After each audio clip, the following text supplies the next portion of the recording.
안녕하십니까. 언제나 소비자 편에서 방송하는 콘스탄트 김의 티스와 함께 돈 버는 아카데미. 이번 시간에는 돈 버는 증이요. 잘못된 한순간의 선택으로 패가 망신한 사례를 알아보도록 하겠습니다. 자, 부동산 자산이 많은 경우에는요. 부동산을 증여하기에 앞서서 임대법인을 설립하거나 아니면 법인을 설립한 이후에 지분을 증여하는 경우가 많이 있습니다. 과연 그런데 이것이 효과적일까요? 그리고 왜 많은 사람들은 임대법인이나 법인을 설립할까요? 그 이유는 무엇일까요? 법인을 설립하는 주요 목적은요, 바로 세금이 저렴하기 때문에 그렇습니다. 그리고 세금만 저렴한 것이 아니고요, 법인을 설립한 다음에 자녀를 대표이사로 임명하여 자녀 소득화를 지원할 수 있으니까 일거양득이 된다고 생각합니다. 그러나 이러한 장점에도 불구하고 그 법인을 설립해서 많은 손실을 본 사람들이 있습니다. 왜 그랬을까요? 우선 개인이 부동산을 운영했다 이랬을 때 종합소득세 신고를 하고 종합소득세를 납부해야 되는데요. 종합소득세율 알아보도록 하겠습니다. 과표가 1200만 원 이하일 때는요. 지방세까지 포함해서 6.6%가 되겠고요. 4600만 원 이하일 때는 16.5%, 8800만 원 이하일 때는 26.4%, 1억 5천만 원 이하일 때는 38.5%, 그 다음에 3억 원 이하일 때는 41.8%가 되겠습니다. 그리고요, 부동산을 과다하게 보유한 경우에는요, 이보다 더 많겠죠. 5억 원 이하일 때는요, 44%, 그 다음에 10억 원 이하일 때는 46.2%, 그리고 10억 원을 초과해서 임대소득을 발생시키는 경우도 많이 있습니다. 이런 경우에는요, 거의 번 돈의 반을 내야 됩니다. 49.5%라고 하는 엄청난 세금을 부담해야 되다 보니까요, 법인 설립의 유혹에서 벗어날 수 없는 것 같습니다. 이에 반해서 법인세율은 이렇습니다. 자, 과표 2억 원 이하일 때는 10%고요. 지방소득세 10%까지 합쳐갖고 11%밖에 되지 않습니다. 그 다음에 대부분의 법인이 여기 속하겠는데요. 2억 원 초과해서 200억 원 이하일 때는요. 그 지방세까지 포함해서 22%에 불과합니다. 그 다음에 뭐 200억 원 초과 3천억 원 이하일 때는 24.2%, 그 다음에 삼성전자처럼 엄청난 이익을 냈다. 3천억 원 초과할 때는 27.5%다 보니까요. 그 개인 소득세보다 훨씬 더 싸죠. 그렇다면요, 개인과 법인의 그 세금을 비교해 보도록 하겠습니다. 순이익이 5억 원일 경우를 비교하겠습니다. 개인 같은 경우에는요, 종합소득세 대상이죠. 40% 구간에 걸립니다. 그래서 총 세금은요, 1억 9,206만 원이 되겠습니다. 법인 같은 경우에는요, 법인세가 20% 구간에 걸리겠죠. 그래서 9,900만 원만 내면 되겠습니다. 따라서 법인이 세금을 9,300만 원 더 절세할 수가 있게 보이죠. 그러나 유의하실 점이 있습니다. 법인세를 내고 나서 그 법인에 있는 자산은요, 사실상 내가 소득화시키지 않으면 내 자산이 될 수가 없습니다. 결국 뭐냐면요, 소득화시키지 않으면 그냥 법인 자산인 것이 되겠습니다. 그렇기 때문에 소득화를 해야 되거든요. 그렇다면 대표적인 소득화 방법을 알아보도록 하겠습니다. 첫 번째는요, 근로소득이나 상여가 되겠습니다. 두 번째는 배당소득이 되겠고요. 세 번째는 퇴직소득이 되겠는데, 실질적인 퇴직이다 보니까 퇴직소득을 기대하기가 좀 어려울 것 같습니다. 그래서 매년 근로소득이나 배당소득은 받을 수 있는데요. 중요한 것은 이런 소득을 받았을 때 무려 개인소득세 최고 49.5%의 종합소득세를 부담을 또 해야 된다는 것이 되겠습니다. 그러다 보니까 굉장히 문제가 심각하죠. 그러다 보니까요, 법인세 납부 후, 그 다음에 개인이 소득화 시킨 다음에 소득세 납부 후, 비로소 자기 자산이 될 수가 있습니다. 그렇지 않다면요, 나중에 법인의 잉여금이 많이 발생돼 가지고요, 주식 가치가 상승함에 따라서 나중에 증여세나 상속세 부담이 가중될 것으로 판단됩니다.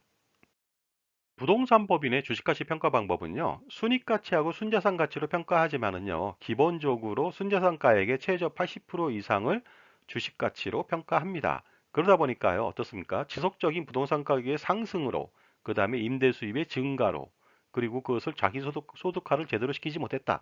이랬을 때는요, 그 부동산 법인의 주식가치 평가가 상당히 늘어나게 됨에 따라서 나중에 상속세 부담이 가중될 것으로 판단됩니다. 따라서 법인세가 개인 소득세보다 싸 보이지만 소득화시키지 않으면 안 되기 때문에 법인으로 설립하는 경우에는요, 법인세 플러스 소득세 이중으로 물어야 된다는 그러한 난점이 있죠. 그리고 또요, 법인이 부동산을 보유한 상태에서 매도를 했다. 이랬을 때는 법인세를 내는데요. 중요한 것은 법인이 가지고 있는 부동산에 대해서는요, 장기 보유 특별 공제를 해주지 않습니다. 그러다 보니까요, 최대 30%까지 해주지 않으니까 어떻습니까? 양도세 부담이 생기겠죠? 여기서 이제 법인세가 되겠습니다.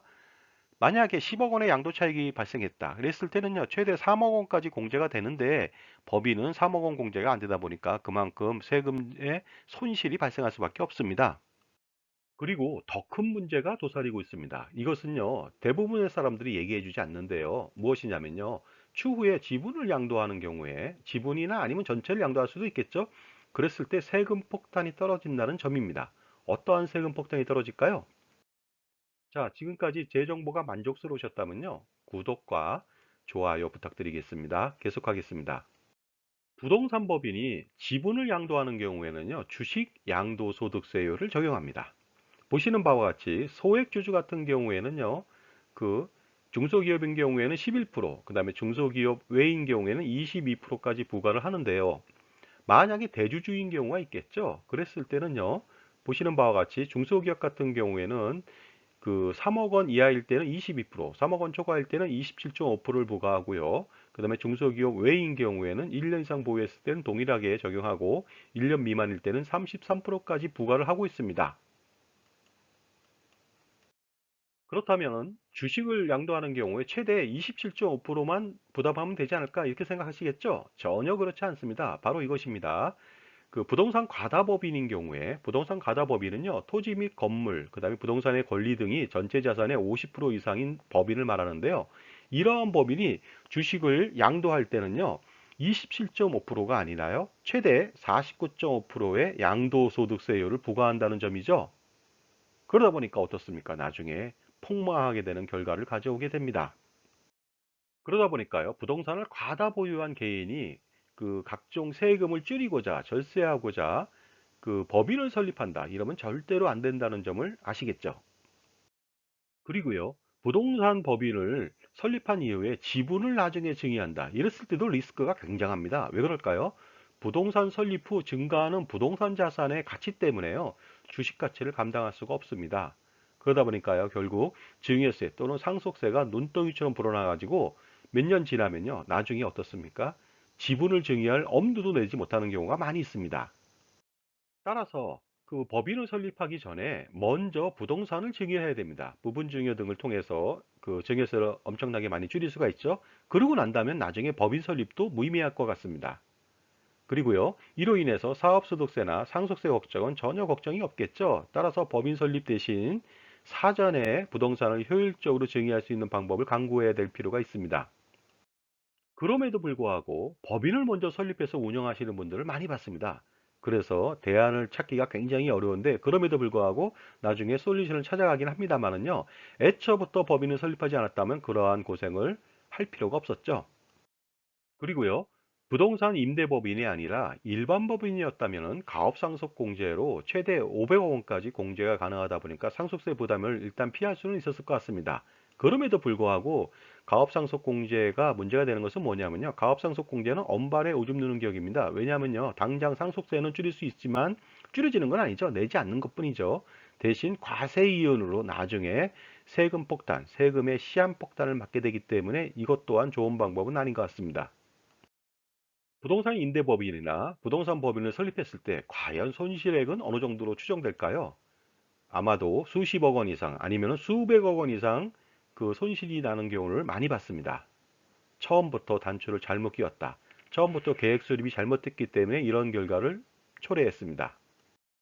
따라서 법인 설립 전에 자산 이전 계획을 미리 수립할 필요가 있고요, 다양한 증여 스킬을 발휘할 필요가 있겠죠.